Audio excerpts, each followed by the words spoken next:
السلام علیکم ورحمۃ اللہ وبرکاتہ۔ نحمدہ ونصلی علی رسولہ الکریم۔ بسم اللہ الرحمن الرحیم۔ حضرت حاتم اصم رحمۃ اللہ تعالی علیہ بڑے پائے کے بزرگ گزرے ہیں۔ اولیاء کرام میں آپ کی بڑی شان اور بلند مقام ہے۔ آپ کے زمانے میں ایک ملحد رہتا تھا، آوارہ مزاج، باتونی اور کٹ حجتیوں کا عادی تھا۔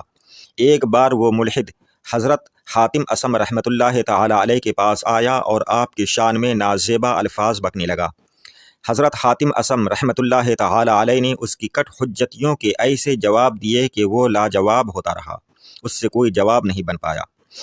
اس ملحد اور ناہنجار نے آپ سے کیسی بےہودگی کی باتیں کیں اور آپ نے اس کے کیسے معقول اور خوبصورت جواب دیے، اس کو آپ حضرات غور سے سنیں۔ اس ملحد نے کہا کہ تم مفت خور ہو اور آدمیوں کا مال مفت میں کھاتے ہو۔ حضرت حاتم اصم رحمۃ اللہ علیہ نے کہا کہ کیا میں نے تیرے مال میں سے کبھی کچھ کھایا؟ اس پر اس نے کہا کہ نہیں، میرے مال سے تو نہیں کھایا۔ پھر حضرت حاتم اصم رحمۃ اللہ علیہ نے فرمایا کہ پھر تو تم آدمی ہی نہ ہوئے۔ اس کے بعد ملحد نے کہا کہ تم حجت کرتے ہو۔ حضرت حاتم اصم رحمۃ اللہ علیہ نے اس سے کہا کہ اللہ تعالیٰ بھی قیامت کے روز بندے سے حجت طلب کرے گا۔ پھر ملحد نے کہا کہ یہ سب باتیں ہی باتیں ہیں۔ حضرت حاتم اصم رحمۃ اللہ علیہ نے کہا کہ خدا تعالیٰ نے باتیں ہی بھیجی ہیں اور تیری ماں تیرے باپ پر بات ہی کی وجہ سے حلال ہوئی ہے۔ اس کے بعد پھر ملحد نے کہا کہ تو کیا تمہاری روزی آسمان پر سے آتی ہے؟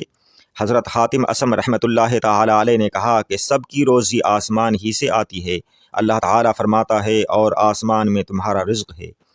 اس کے بعد ملحد نے کہا کہ اچھا تو آرام سے سوتے رہو تاکہ تمہارے منہ میں تمہارا رزق آ جائے۔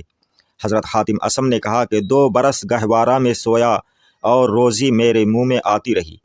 پھر ملحد نے کہا کہ کیا تم نے کسی کو دیکھا ہے کہ بغیر بوئے کاٹے؟ حضرت حاتم اصم رحمۃ اللہ تعالی علیہ نے کہا کہ تمہارے سر کے بال بغیر بوئے ہی کاٹے جاتے ہیں۔ پھر ملحد نے کہا کہ اچھا تو ہوا میں اڑو، تمہارا رزق وہیں پہنچے گا۔ حضرت حاتم اصم نے کہا کہ اگر میں پرند ہوتا تو میری روزی ہوا پر پہنچتی۔ پھر ملحد نے کہا کہ اچھا زمین میں گھس جاؤ، وہاں روزی ملے گی۔